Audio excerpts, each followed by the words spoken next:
ஆண்டவராகிய இயேசுவின் நாமத்தினாலே நாம் கர்த்தருடைய வார்த்தைகளாய் கடந்து செல்வோம். கர்த்தர் நம்மை ஆசீர்வதிப்பாராக. பிரியமானவர்களே, கர்த்தருடைய நாமத்தினாலே இன்றைக்கு நாம் எபிரேயரின் புஸ்தகம் 11ஆம் அதிகாரம், எபிரேயரின் புஸ்தகம் 11ஆம் அதிகாரம், அதில் 7வது வசனத்தை நாம் பார்க்கலாம். ஆண்டவருடைய நாமம் மகிமைப்படுவதாக. எபிரேயரின் புஸ்தகம் 11ஆம் அதிகாரம், அதில் 7வது வசனம். விசுவாசத்தினாலே நோவா தற்காலத்திலே காணாதவைகளை குறித்து தேவ எச்சரிப்பை பெற்று பயபக்தி உள்ளவனாகி தன் குடும்பத்தை ரட்சிப்பதற்கு வேலையை உண்டு பண்ணினான். அதனாலே அவன் உலகம் ஆக்கினைக்குள்ளானது என்று தீர்த்து விசுவாசத்தினால் உண்டாகும் நீதிக்கு சுதந்திரவாளியானான். பிரியமானவர்களே, கர்த்தருடைய நாமம் மகிமைப்படுவதாக. இங்கு நாம் நோவாவை குறித்து நாம் பார்க்கிறோம். நோவா தற்காலத்திலே காணாதவைகளை குறித்து தேவ எச்சரிப்பை பெற்று பயபக்தி உள்ளவனாகி என்று சொல்லப்பட்டிருக்குது. ஆண்டவருக்கு மகிமை உண்டாவதாக. பாருங்க, இங்கு நோவா நாட்களிலே தேவன் நோவாவை அந்த நாட்களிலே அவபக்தியுள்ள அந்த ஜனங்கள் மத்தியிலே கர்த்தர் நோவாவை தெரிந்து கொண்டார். நோவாவுக்கு கர்த்தருடைய கண்களிலே கிருபை கிடைத்தது. இங்கு நாம் வாசிக்கிறோம், விசுவாசத்தினாலே நோவா தற்காலத்திலே காணாதவைகளை குறித்து தேவ எச்சரிப்பு பெற்று பயபக்தி உள்ளவனாகி தன் குடும்பத்தை ரட்சிப்பதற்கு வேலையை உண்டு பண்ணினான். அதனாலே அவன் உலகம் ஆக்கினைக்குள்ளானது என்று தீர்த்து விசுவாசத்தினால் உண்டாகும் நீதிக்கு சுதந்திரவாளியானான். ஆண்டவருடைய நாமம் மகிமைப்படுவதாக. இதை குறித்து நாம் ஆதியாகம புஸ்தகம் 6ஆம் அதிகாரம், 7ஆம் அதிகாரம், 8ஆம் அதிகாரத்திலே இந்த நோவாவுடைய வம்ச வரலாறு அங்கு சொல்லப்பட்டிருக்கிறது. சண்டே ஸ்கூல் கதை நாம் நோவாவுடைய வம்ச வரலாறை கேட்டிருக்கலாம். நம்ம கேட்காத சண்டே ஸ்கூல் கதையா திரும்ப நாம் நோவாவை குறித்து கேட்கணுமா அப்படிங்கிறது அல்ல. பிரியமானவர்களே, இது நோவாவின் மூலமாக கற்றுக்கொள்ள போகிற அந்த விசுவாசத்தை குறித்து நாம் பார்க்க போகிறோம். இது ஏற்கனவே கேட்ட கதை என்று என்ன வேண்டாம், இதுல இருக்கிற சத்தியங்களை நாம் கற்றுக்கொள்வோம். சத்தியத்தையும் அறிவீர்கள், சத்தியம் உங்களை விடுதலையாகும் என்று நாம் வாசிக்கிறோம். தேவனுடைய நாமத்திற்கு மகிமையுண்டாவதாக. ஆதியாகமம் 6ஆம் அதிகாரத்திலே, ஆதியாகமம் 6ஆம் அதிகாரத்திலே அங்கு நோவாவுடைய நாட்களை குறித்து அங்கு சொல்லப்பட்டிருக்கிறது. கிட்டத்தட்ட 365 நாட்களும் 24 மணி நேரமும் மாதம் முழுவதும் மனிதன் பொல்லாதவைகளை சிந்தித்துக் கொண்டிருந்தான். கர்த்தர் நோவாவுடைய நாட்களிலே அவர் மனுஷனை உண்டாக்கினதற்காக தேவன் மனஸ்தாபப்பட்டார். ஆதியாகமம் 6ஆம் அதிகாரத்திலே இங்கு 6ஆம் வசனத்திலே இப்படியாக நாம் பார்க்கிறோம். 5:6 மனுஷனுடைய அக்கிரமம் பூமியிலே பெருகினது என்றும் அவன் இருதயத்து நினைவுகளின் தோற்றம் எல்லாம் நித்தமும் பொல்லாததே என்றும் கர்த்தர் கண்டு தாம் பூமியிலே மனுஷனை உண்டாக்கினதற்காக கர்த்தர் மனஸ்தாபப்பட்டார். அது அவர் இருதயத்துக்கு விசனமாய் இருந்தது. ஆண்டவருடைய நாமத்திற்கு மகிமை உண்டாவதாக. அப்போ தேவன் மனுஷனை உண்டாக்கினதற்காக 365 நாட்களும் மனுஷன் பொல்லாதவைகளையே சிந்தித்துக் கொண்டிருந்தான். பொல்லாப்புகளையே சிந்தித்துக் கொண்டு அக்கிரமம் மிகுதியானபடியினாலே, பிரியமானவர்களே, மனுஷனை அழித்து விட்டு திரும்ப அவர் உண்டாக்க தீர்மானம் பண்ணினார். இந்த பூமியிலே ஒரு பெரிய அழிவை உண்டாக்கி மனுக்குலத்தை திரும்ப அவர் மீண்டும் உண்டாக்க விரும்பினார். இந்த நாம் பாருங்க, 18ஆம் நூற்றாண்டிலே சார்லஸ் ஸ்பர்ஜன் என்கிறவரை குறித்து நாம் கேள்விப்பட்டிருப்போம். அவர் விசுவாசத்தினாலே அவர் ஆண்டவருக்காக அதிகமான பிரசங்கங்களை, கர்த்தருடைய நாம மகிமைக்கு ஆயிரக்கணக்கான பேர் அவருடைய பிரசங்கத்தை கேட்கும்படியாக கூடி வருவார்கள். அவருடைய நாட்களிலே அந்த மனிதர்கள் எப்படி இருந்தாங்க அப்படின்னா, அதாவது அந்த கல்ச்சரல் எல்லாமே என்லைட்டன்ட் காலம் அப்படின்னு சொல்லுவாங்க. என்லைட்டன்ட் காலம்னா பைபிள்ல இருக்கிற ஆதாம் ஏவாள் அது வந்து ஒரு கதை. அதே போல நோவா சம்பவம் ஒரு கதை, ஆபேல் காயின் அது ஒரு கதை. இந்த கதையின் மூலமாக ஒரு சில காரியங்களை கற்றுக் கொடுக்கிறதுக்காக அது எழுதப்பட்டது என்று சொல்லி அதை மூளை அறிவின்படி வேதத்தை போதிக்க ஆரம்பித்தார்களாம். பயபக்தி இல்லாமல் வேதத்தை கர்த்தருடைய ஆலயத்திலே கர்த்தருடைய வார்த்தைக்கு முக்கியத்துவம் கொடுக்காமல் மூளை அறிவை பேச ஆரம்பித்தார்களாம். அந்த நாட்களிலே சார்லஸ் ஸ்பர்ஜன் என்கிற தேவ ஊழியக்காரர் இன்றைக்கும் நெட்ல அவருடைய பிரசங்கங்கள் அநேகம் இருக்கிறது, ஒவ்வொரு தலைப்பு வாரியாக இருக்கிறது என்று நாம் அவருடைய பிரசங்கங்கள் அவ்வளவு பிரபலமானவைகள். பாருங்க, அவரை தெரியாதவங்களே இருக்க முடியாது. அவருடைய புஸ்தகங்கள், பிரசங்கத்தை பற்றி அவருடைய புஸ்தகங்கள் எல்லாம் மிகவும் அருமையாக எழுதியிருக்கிறார். பாருங்க, அவருடைய பிரசங்கத்தை அன்னைக்கு என்ன சொன்னாங்களா, ராக்கெட் வேகத்துல நீங்க போறீங்க, சீக்கிரமா கீழே விழுந்துருவீங்க அப்படின்னா பாருங்க. ஆனா அவர் கர்த்தருடைய வார்த்தையில் இருந்து போதிக்க ஆரம்பித்தார். அவர் சொன்னாரா, கொஞ்சம் வருடங்கள் ஆன பிறகு நீங்கள் அதை தெரிந்து கொள்வீங்க, அவருக்கு விரோதமாக அநேக எதிர்ப்புகளும் இருந்தது. ஆனால் கர்த்தருடைய வார்த்தையிலிருந்து போதிக்கிறதை அவர் விடவே இல்லை. பாருங்க, அதே போலதான் இந்த நோவா உடைய காலங்கள்ல பாருங்க, நோவா மட்டும் ஆண்டவருக்காக பயபக்தி உள்ளவராக, அது மாத்திரமல்ல தேவன் சொன்னவைகளை கண்களில் எதையும் காணாதபடி கர்த்தர் சொன்னவைகளை விசுவாசித்து கர்த்தர் சொன்ன காரியங்களுக்கு கீழ்ப்படிந்து அந்த காரியங்களை நிறைவேற்றுகிறதிலே தேவனுடைய சிந்தைக்குரியவராக, தேவனுடைய நோக்கத்தை உடையவராக நோவா வாக் வித் காட். நம்ம ஏற்கனவே கடந்த பார்த்தோம், ரெண்டு பேரும் ஒருமனப்பட்டால் ஒழிய அவர்கள் ஒருமித்து போகக்கூடாது, ஒருமித்து போக முடியாது. கர்த்தர் அந்த பாதையில போகிறதற்கு அவர் தீர்மானம் பண்ணி இருப்பாரானால் நானும் போகிறதுக்கு ரெடி, கர்த்தர் இதை செய்ய விரும்புவாரானால் நானும் அதை செய்யறதுக்கு ரெடி அப்படி சொல்லி ஒருமித்து இருந்தால் ஒழிய பிரியமானவர்களே அந்த ஒருமனம் என்பது இருக்காது. நோவாவை குறித்து சொல்லப்பட்டிருக்கிறது, நோவா அவர் தேவனோடு நடந்தான் என்று சொல்லப்பட்டிருக்கிறது. நோவா வாக் வித் காட், தேவனோடு சஞ்சரித்தான் என்று சொல்லப்பட்டிருக்கிறது. பிரியமானவர்களே, நீங்கள் இந்த நாளிலே கர்த்தரோடு ஐக்கியமா இருக்கிறீர்களா? கர்த்தரை கனம் பண்ணுகிறீர்களா? பாருங்க, இன்னைக்கு அநேக விதமான காரியங்கள் டைவர்ஷன் பண்றதுக்கு, வஞ்சகமாக கர்த்தரை விட்டு விலகுறதுக்கு எத்தனையோ காரியங்கள் காணப்படலாம். பாருங்க, அவபக்தி நிறைந்த உலகம். அன்றைக்கு நோவா நாட்களிலே அவபக்தி நிறைந்து காணப்பட்டது. ஆனால் நோவா கர்த்தருக்கு பிரியமாய் நடந்தபடியினாலே. அங்கு இதே போல நாம் மார்ட்டின் லூதர் அவருடைய நாட்களிலே அவருக்கு மிகுந்த எதிர்ப்பு இருந்தது. அவர் மிகுந்த கர்த்தர் மேல இருக்கிற அந்த வைராக்கியத்திலே கர்த்தருக்காக சத்தியத்தின் அடிப்படையில அவர் நின்றிருக்கிறார்.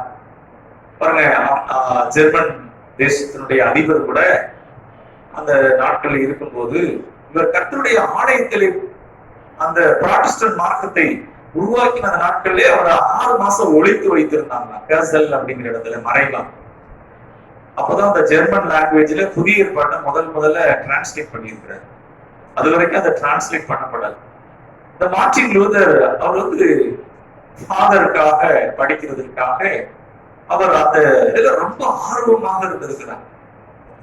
ஆனா அவருக்கு அநேக எதிர்ப்புகள் காணப்பட்டது. அதன் மத்தியிலே ஆண்டவருக்காக உறுதியாக நின்று ஆண்டவருடைய நாமம் மகிமைப்படுவதாக கர்த்தர் பெரிய காரியங்களை செய்தார் அவர் மூலமாக. பாருங்க, அது பிற்பாடு கர்த்தருடைய வார்த்தையின் அடிப்படையிலே உலகமெங்கும் அவருடைய நாமத்தை மகிமைப்படுத்துகிறதுக்கு அவருக்குள்ள இருந்த அந்த விசுவாசம் அது கர்த்தருக்கு மகிமையாக இருந்தது. அதே போல ஸ்காட்லாந்து தேசத்திலே ஜான் நாக்ஸ் என்கிற தேவ மனுஷனை குறித்து பார்க்கிறோம். அவர் ஒருவர் கர்த்தருக்காக ஜெபத்திலும் கர்த்தருடைய வார்த்தையிலும் உறுதியாக இருந்து அவர் மாத்திரம் அந்த விசுவாசத்தை காத்து கொண்டபடினாலே கர்த்தர் அவர் மூலமாக அந்த தேசத்திலே ஒரு பெரிய எழுப்புதலை கட்டளையிட்டார். இங்கு நாம் பார்க்கிறோம், வாசிக்கலாம். ஆதியாகமம் 6ஆம் அதிகாரம், சீக்கிரமா 6ஆம் அதிகாரம் 9ஆம் வசனம். ஆதியாகமம் 6ஆம் அதிகாரம். நோவாவின் வம்ச வரலாறு. நோவாவின் வம்ச வரலாறு வாசனை. நோவா தன் காலத்தில் இருந்தவர்களுக்குள்ளே நீதிமானும் உத்தமமானாய் இருந்தான். நோவா தேவனோடு சஞ்சரித்துக் கொண்டிருந்தான். இங்கு இப்படியாக நாம் பார்க்கிறோம், நோவா தேவனோட சஞ்சரித்துக் கொண்டிருந்தான். Noah walk with God. பிரியமானவர்களே, ஆண்டவருக்கு மகிமையுண்டாவதாக. பாருங்க, பெர்ஃபெக்ட் அப்படின்னா நீதிமான் அப்படின்னா குற்றமே இல்லாதவங்க அப்படின்னு அர்த்தம் கிடையாது. தேவனுக்கு முன்பாக ஓரளவு குற்றம் இல்லாதவர்கள். இன்னும் சொல்லப்போனா அவருக்கு பிரியமானதை செய்கிற, ஆண்டவருக்கு பிரியம் என்னதுன்னு அறிந்து அதை செய்கிறவர்களாக இருந்தாங்க. எல்லாரும் அவபக்தி நிறைந்த காரியங்களை செய்தாலும் இல்ல, நான் கர்த்தருக்கு பிரியமானதை நான் செய்யணும், பயபக்தி உள்ளவராகி, அப்ரைட் மேன் அப்படின்னு இங்கிலீஷ்ல சொல்லப்பட்டிருக்கிறது. 9ஆம் வசனத்திலே நாம் பார்க்கிறோம், நோவா தன் காலத்தில் இருந்தவர்களுக்குள்ளே நீதிமானும் உத்தமனுமாய் இருந்தான் என்று சொல்லப்பட்டிருக்கிறது. பாருங்க, அப்போ நோவாவுடைய நாட்கள்ல முற்பிதாக்கள் கிட்டத்தட்ட ஒரு 6 பேர் இருந்திருக்கிறாங்க. நோவாவுடைய நாட்கள் அவங்களுக்கு எல்லாம் வயது 900 வயசு, 800 வயது. அது நோவாவுடைய நாட்கள்ல ஆயுசு நாட்கள் 120 தேவன் குறைத்துட்டாரு. பாருங்க, அந்த கர்த்தருக்கு மகிமையுண்டாவதாக. நோவா அப்படின்னு சொன்னா என்னன்னா ரெஸ்ட் அப்படின்னு சொல்லப்பட்டிருக்கிறது. இந்த சபிக்கப்பட்ட பூமியிலே இவன் பிறப்பின் நிமித்தம் பூமியிலே ஒரு இளைப்பாறுதல் உண்டாகும் என்று சொல்லி பாருங்க, பேர் வைக்கும் போது கூட போய் நெட்ல போய் கூகுள்ல சர்ச் பண்ணி வைக்கல. அவங்க எப்படி வச்சிருக்கிறாங்கன்னா அந்த பேருக்கு ஏற்ற அர்த்தத்தோடு கூட அதை வைத்திருக்கிறாங்க. இந்த நோவா பிறக்கும் போது இந்த பூமியிலே நோவாவின் நிமித்தம் ஒரு இளைப்பாறுதல் உண்டாகும், ரெஸ்ட் அப்படின்னு சொல்லி. ஏன்னா கையில் பிரயாசம் எல்லாம் சாபம் நிறைந்ததாக காணப்படுகிறது. ஆகவே அது நோவாவை குறித்து அங்கே சொல்லப்பட்டிருக்கிறது. ஆதாமுடைய மகன் ஆபேல் இறந்து போன பின்பாடு காயின் வம்சம் இருந்தது. அந்த சேத் என்கிற அந்த வம்சத்திலே மெத்துசெலா என்கிறவன் இருக்கிறார். இந்த மெத்துசெலா யார் என்று சொன்னால் நோவாவுக்கு 4 ஃபாதர்ஸ். இந்த மெத்துசெலா குறித்து அதனுடைய அர்த்தம் என்னன்னா, இவன் மறிக்கும் போது அது நடக்கும் அப்படின்னு அர்த்தமா மெத்துசெலா.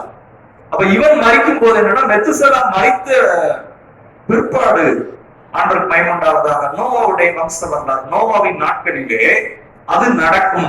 அது நடக்கும்னா என்னன்னா, அந்த அடையாளம் சொல்லப்பட்டிருக்கிறது. இந்த பூமியை கர்த்தர் நியாயம் தீர்க்க போகிறார், இந்த பூமியை தேவன் அழிக்க போகிறார். புதிய பூமி, அதாவது ஜலத்தினாலே அழிவு உண்டாகி புதிய பூமி உருவாக போகிறது. அது அந்த பேருக்கு ஏற்றபடி அது வைக்கப்பட்டிருந்தது. ஆண்டோடைய நாம மகிமைப்படுவதாக. பாருங்க, ஆதியாகமம் 6ஆம் அதிகாரம் 5ஆம் வசனத்தை நாம் வாசிச்சோம். அக்கிரமம் பூமியிலே, மனுஷனுடைய அக்கிரமம் பூமியிலே பெருகினது என்று பார்க்கிறோம். ஆண்டோடைய நாமத்திற்கு மகிமையுண்டாவதாக. நோவாவை கர்த்தர் பார்க்கும்போது நீதிமானாக கண்டார். அன்றைக்கு இருந்த ஜனங்களுக்குள்ளே அவன் உத்தமனாக இருந்தான். அப்ரைட்மென்ட், தேவனுக்கு ஓரளவு பயந்து நடக்கிறவனாக.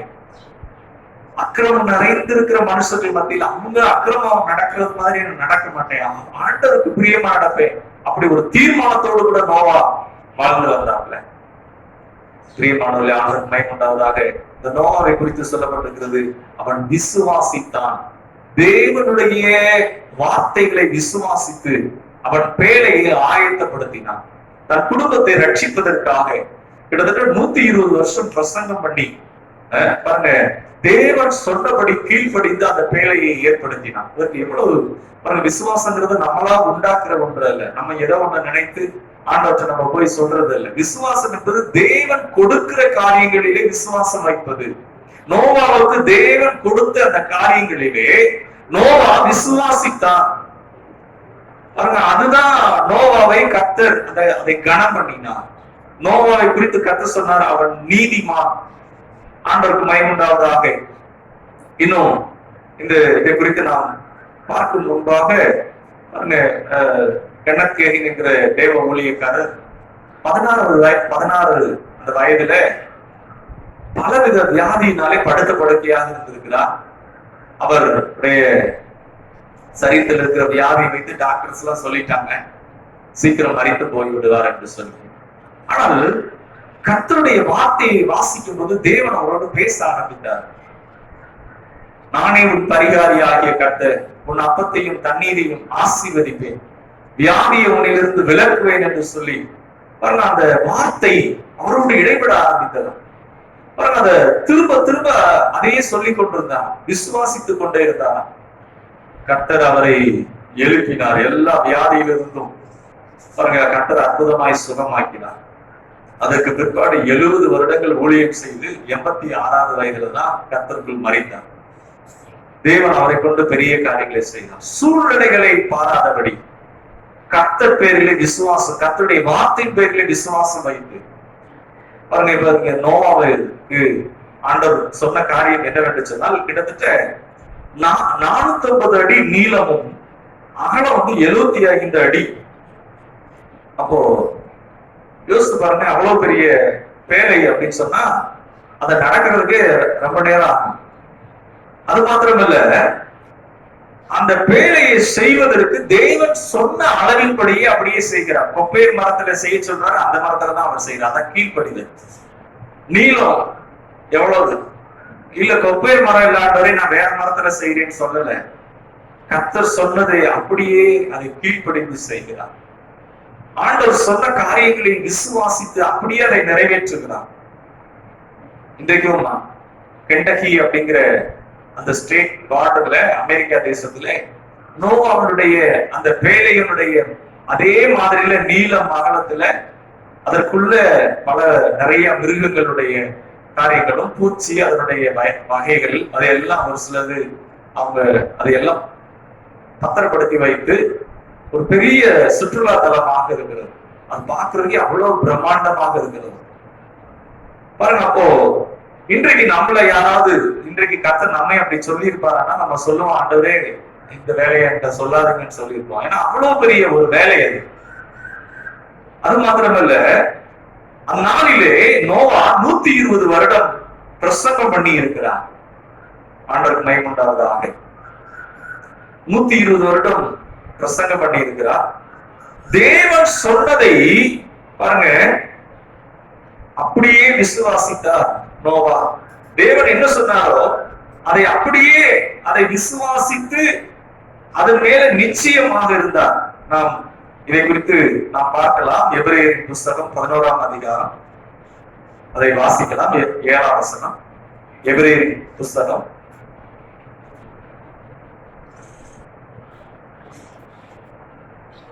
11ஆம் அதிகாரம் 7ஆம் வசனம். விசுவாசத்தினாலே நோவா தற்காலத்திலே காணாதவைகளை குறித்து தேவன் எச்சரிக்கை பெற்று, தற்காலத்திலே காணாதவைகளை குறித்து, அந்த நாட்களிலே மழை இல்ல, அது மாத்திரமல்ல அந்த மழையிலே அந்த பேழை மிதக்கத்தக்கதாக, மழையே இல்லாத நாட்கள்ல அந்த பேழையை உண்டாக்கி அது மிதக்கத்தக்கதாக அப்படின்னா எவ்வளவு பரியாசம் பண்ணி இருப்பாங்க. அவபக்தி நிறைந்த அந்த உலகத்திலே என்று சொல்ல அதை வாசிக்கலாம். தொடர்ந்து பயபக்தி உள்ளவனாகி தன் குடும்பத்தை ரட்சிப்பதற்கு, அந்த வார்த்தையை பாருங்க. கர்த்தர் சொன்ன காரியங்களிலே ஆண்டவருக்கு ஏற்ற ஒரு சிந்தையோடு ஆண்டவர் சொல்லி இருக்கிறார், அதை நிறைவேற்ற போகிறார். நான் ஆண்டவருக்கு கீழ்ப்படியணும், என் குடும்பத்தை நடத்த வேண்டும். பாருங்க, அந்த பயபக்தி உள்ளவனாகி நம் குடும்பத்தை நாம் நடத்த வேண்டும். நோவா தன் குடும்பத்தை அந்த வேலைக்குள்ளே அவன் கொண்டு செல்வதற்கு அந்த குடும்பத்தை அவன் ஆயத்தப்படுத்தினான். அங்கு அந்த வார்த்தை சொல்லப்பட்டிருக்கிறது, தற்காலத்திலே காணாதவைகளை குறித்து. அதுதான் முக்கியம். அவன் விசுவாசித்தான் என்று பார்க்கிறோம். அது மாத்திரமல்ல, அவன் அதை நம்பினான். இன்னொரு வார்த்தை சொல்லப்பட்டிருக்கிறது, அவனுக்கு முழு நிச்சயம் உண்டாகிற்று. இருள் சூழ்ந்த அந்த காலத்திலே அவிசுவாசம் அதாவது அவபக்தி நிறைந்த அந்த நாட்களிலே அவன் முழு நிச்சயமாய் கர்த்தருடையவைகளை நம்பினான். அதற்கு அவன் கீழ்ப்படிந்தான். பாருங்க, கிரியை இல்லாத விசுவாசம் செத்தது. இங்கு நோவாவை குறித்து நாம் பார்க்கிறோம். தற்காலத்திலே காணாதவைகளை குறித்து தேவ பயபக்தி உள்ளவனாகி, தேவ எச்சரிப்பை பெற்று பயபக்தி உள்ளவனாகி, ஆண்டவருடைய அந்த எச்சரிப்பை அதை அப்படியே எடுத்துக்கொண்டு கிரியை இல்லாத விசுவாசம் செத்தது என்று சொல்லப்பட்டிருக்கிறது. சொல்லுவாங்க, எனக்கு விசுவாசம் நிறைய இருக்கு, நாங்க எங்க தாத்தா காலத்துல இருந்து நாங்க சர்ச்சுக்கு போறோம், 4 தலைமுறையா நாங்க கிறிஸ்தவங்க அப்படிமா. அப்படிப்பட்டவங்களுக்கு அது விசுவாசம் வராது. விசுவாசங்கிறது அதனால அல்ல, கர்த்தர் சொன்னவைகளின் பேரில் நிச்சயமாய். அங்க நோவாவை குறித்து பார்க்கிறோம், அவன் தற்காலத்திலே காணாதவைகளை குறித்து, இந்த வார்த்தையை பாருங்க, காணாதவைகளை குறித்து தேவ எச்சரிப்பு பெற்று வரப்போகிற அழிவை குறித்து, தேவனுடைய நியாய தீர்ப்பை குறித்து, தேவனுடைய வார்த்தையை குறித்து அவன் முழு நிச்சயமாய் நம்பினான். பாருங்க, அதுதான் விசுவாசம், முழு நிச்சயமாய். இன்றைக்கு ஒருவேளை கடன் பிரச்சனை இருக்கலாம், விசுவாசத்தினாலே முழு நிச்சயமாக கர்த்தர் எனக்கு உதவி செய்வார். குடும்ப காரியங்கள், குடும்பமா நாங்கள் ஆண்டவரை மகிமைப்படுத்துவோம், முழு நிச்சயமாக. இன்றைக்கு ஒருவேளை வித்தியாசமாய் சூழ்நிலைகள் இருக்கலாம், அதுதான் விசுவாசம் என்று சொல்லப்பட்டிருக்கிறது. நானும் என் வீட்டார்வோ என்றால் கர்த்தரையே சேவிப்போம், அவர் தழும்புகளால் நான் குணமானே, அத நிச்சயமா. பாருங்க, அப்போ இன்னைக்கு வசதியே இல்லாம இருக்கலாம், ஒரு வெளிச்சம் வரலாம், கர்த்தர் எனக்கு ஒரு 2 வீலர் தர்றாரு.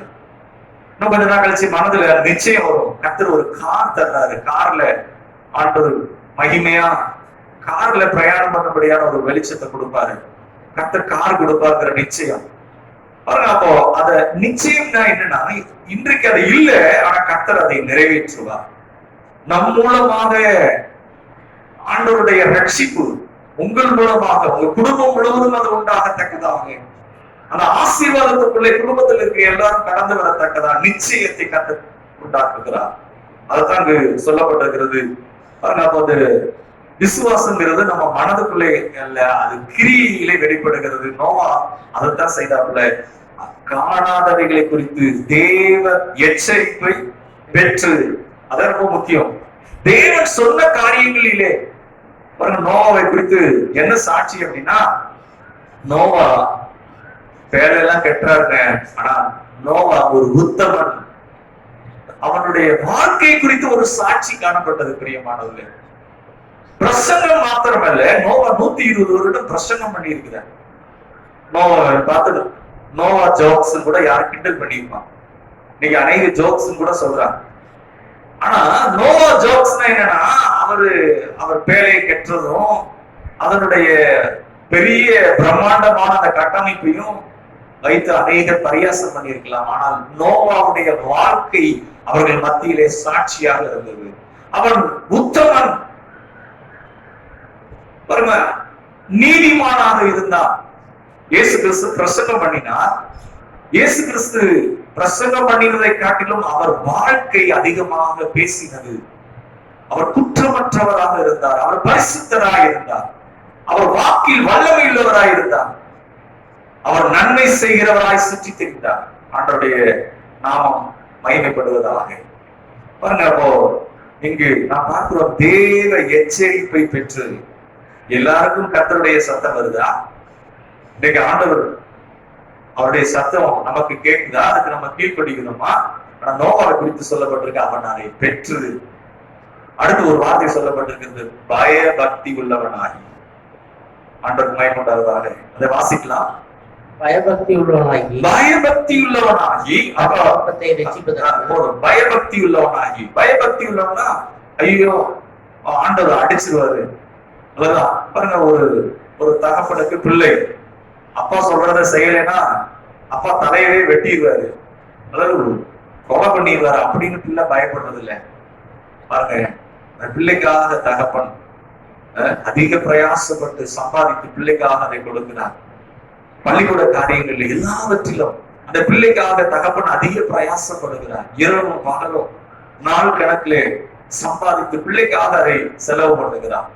பிள்ளைக்கு தகப்பனை குறித்து என்ன வருகிறது என்று சொன்னார், நான் அவருக்கு மரியாதை கொடுக்கின்ற ரெவரன்ஸ், அதான் சரியான வார்த்தை. பாருங்க, அப்ப தமிழ்ல சரியா இருக்கு என்னன்னா பயபக்தி உள்ளவனாகி. இப்ப பயபக்தி நான் கர்த்தர் பேர்ல ஆண்டவருடைய அன்புக்கு மரியாதை கொடுக்கிற ஒன்று. Honour, the reverence, reverential fear. அப்ப அந்த அந்த அதன் அடிப்படையில பிராக்டிக்கல் ஒபீனியன்ஸ், நடைமுறையில ஒரு கீழ்ப்படிதல் இந்த நோவாவுல அதுதான் காணப்பட்டது. ஆண்டவருக்கு பிரியமா நடக்க வேண்டும்.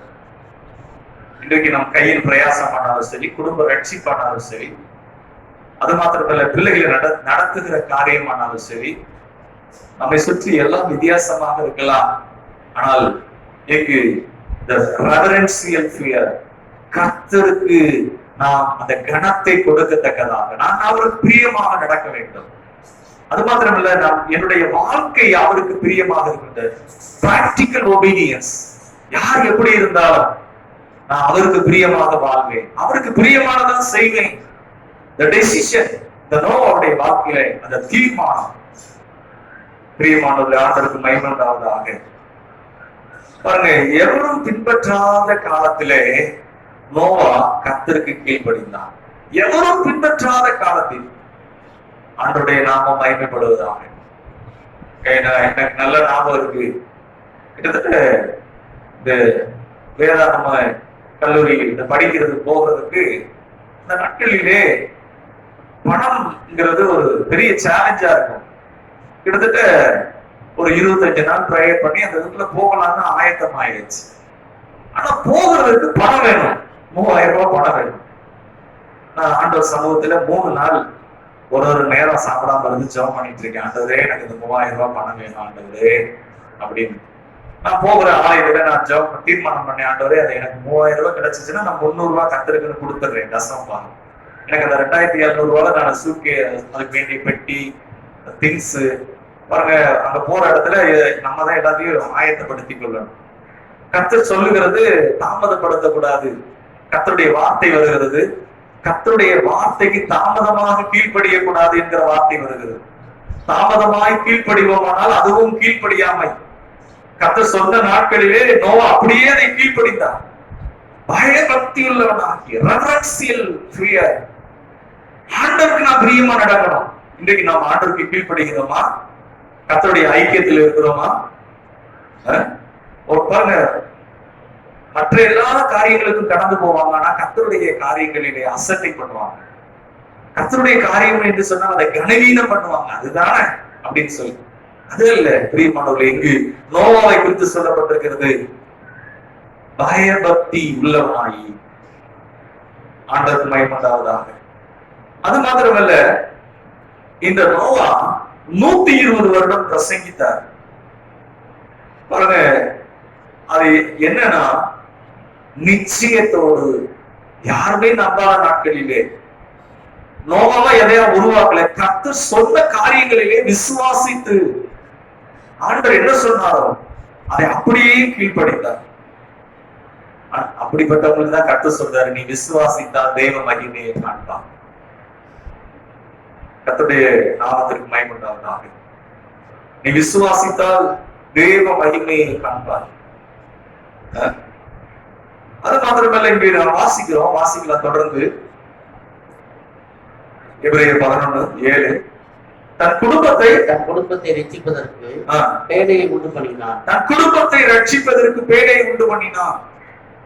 இன்றைக்கு நம்முடைய குடும்பத்திற்காக நாம் என்ன செய்கிறோம்? நாம் குடும்பத்திற்காக ஜெபிக்கிறோமா? நாம் குடும்பத்தை ரட்சிக்கிறதற்காக நாம் என்ன பிரயாசப்படுகிறோம்? நாம் கர்த்தரை விசுவாசிக்கிறோமா? ஆண்டவருக்கு மகிமை உண்டாவதாக. ஒரு வெளிநாட்டுல இருக்கிறாங்க ஒரு சகோதரி, இங்க இருந்து அங்க போனவங்க. அவங்களுக்கு ஒரு சூழல்ல ஒரு பெரிய சேலஞ்சு காணப்பட்டது. அவங்களுக்கும் அவங்க கணவருக்கு இடையில ஒரு மன வருத்தம், ஆண்டவரை அவங்க சேவிக்கிறதுனால. அதனால அவங்க ஒரு 6 மாதம் இந்திய தேசத்துல இருந்தாங்க. அவங்க அவங்க ஆலோசனை கேட்டாங்க. நான் சொன்னேன், கர்த்தர் எனக்கு கொடுத்த கணவருக்காக ஸ்தோத்திரம், ஆண்டவரே நீங்க எனக்கு கொடுத்த கணவர் அப்படின்னு சொல்லி ஜெபம் பண்ணுங்க சிஸ்டர். அவங்க சொன்னாங்க, ஃபாதர் அப்படின்னு சொல்லுவாங்க, ஃபாதர் எனக்கு அப்படி ஜெபம் பண்ண முடியல ஃபாதர், என்ன ரொம்ப வேதனைப்படுத்திட்டாங்க, நானும் அங்க இருந்து வந்துட்டேன் ஃபாதர் அப்படின்னு. ஆனா கர்த்தர் நல்லவர், 6 மாதமா அவங்க விசுவாசத்தோடு ஜெபித்தாங்க. கர்த்தர் இன்றைக்கு அந்த குடும்பத்தை ஆசீர்வதித்து இருக்கிறார். கர்த்தர் அவங்களுக்குள்ளே ஒரு பெரிய மகிமையான காரியங்களை செய்திருக்கிறார். பிரியமானவர்களே, இங்கு நாம் பார்க்கிறோம், நோவா தேவனுடைய அந்த வார்த்தையின்படி தன் குடும்பத்தை ரட்சிக்கிறதற்கு, குடும்பத்தை நடத்துகிறதற்கு அவர்கள் எவ்வளவு முக்கிய, குடும்பத்தை ஆயத்தப்படுத்துகிற ஒரு காரியம், பேழையை உண்டு பண்ணினான் என்று பார்க்கிறோம். அது மாத்திரமல்ல, அது இன்னொரு வார்த்தை என்று பார்க்கிறோம், அதனாலே அவன் உலகம் ஆக்கினைக்கு உள்ளானதென்று விசுவாசத்தில் உண்டாகும் நீதிக்கு சுதந்திரவாளி ஆனான். இங்கு நாம் பார்க்கிறோம், அதனாலே அவன் உலகம் ஆக்கினைக்குள்ளானது என்று தீர்த்து விசுவாசத்தினால் உண்டாகும் நீதிக்கு சுதந்திரவாளி ஆனான் என்று பார்க்கிறோம். இங்கு இந்த வார்த்தை என்னன்னா, ஆக்கினைக்குள்ளாக தீர்த்து உலகம் அழிய போகிறது, நீங்கள் மனம் திரும்ப வேண்டும், மனம் திரும்பாத பட்சத்தில் இந்த உலகம் அழிய போகிறது என்பதை அவன் ஆக்கினைக்குள்ளாக தீர்த்து, இந்த வார்த்தை என்ன சொல்லப்பட்டிருக்கிறது, விசுவாசத்தினால் உண்டாகும் நீதிக்கு சுதந்திரவாளியானான்.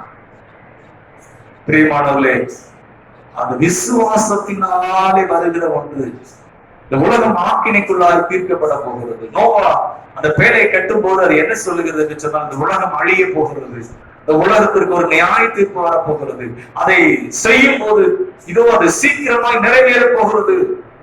இன்றைக்கு நீங்களும் நானும் ஆண்டவரை சேவிக்கிறோம். கர்த்தர் அவருடைய நமக்கு வைத்திருக்கிற அந்த காலங்கள் கர்த்தரோடு ஜீவிக்கத்தக்கதாக நம்மை அவர் பார்க்கிறார். நமக்கு கொடுக்கப்பட்ட இந்த காலங்களில் அவரை மகிமைப்படுத்தத்தக்கதாக. நோவா நாட்களிலே அப்படிதான் நோவா அந்த இருந்த அந்த மனிதர்களுக்கு மத்தியிலே தன் குடும்பத்தை நடத்தினார். மற்றவர்களுக்கு இந்த உலகம் ஆக்கினைக்குள்ளாக தீர்க்கப்பட போகிறது என்பதை தன் ஜீவிதத்திலே அதை வெளிப்படுத்தினார். அது மாத்திரமல்ல, நோவாவை குறித்து இன்னொரு சாட்சி வருகிறது. நோவா வாக் வித் காட், தேவனோடு சஞ்சரித்துக் கொண்டிருந்தார். இன்றைக்கு நம்மை குறித்து எப்படி சாட்சி சொல்லுவார்கள்? நம்முடைய வீட்டில் இருக்கிறவர்கள் நம்மை குறித்து என்ன சாட்சி கொடுப்பார்கள்? நீங்கள் தேவனோடு சஞ்சரிக்கிறீர்களா? நோவாவை குறித்து சொல்லப்பட்டிருக்கிறது, அவர் தேவனோடு சஞ்சரிக்கிறவர். உங்களுடைய நேரம், நல்ல சிறந்த நேரத்தை எதற்கு கொடுக்கிறீங்க? பிரியமானவர்களே, அதை வைத்துதான் நம்முடைய வாழ்க்கை அமைய போகிறது. ஆண்டவருக்கு மகிமை உண்டாவதாக. பாருங்க, அப்போ 2 பேதுரு 2ஆம் அதிகாரம் 5ஆம் வசனம். பேதுரு அங்கு ஆண்டவருக்காக பிரயாசப்பட்ட காரியங்களை குறித்து அங்கு பார்க்கிறோம். 2 பேதுரு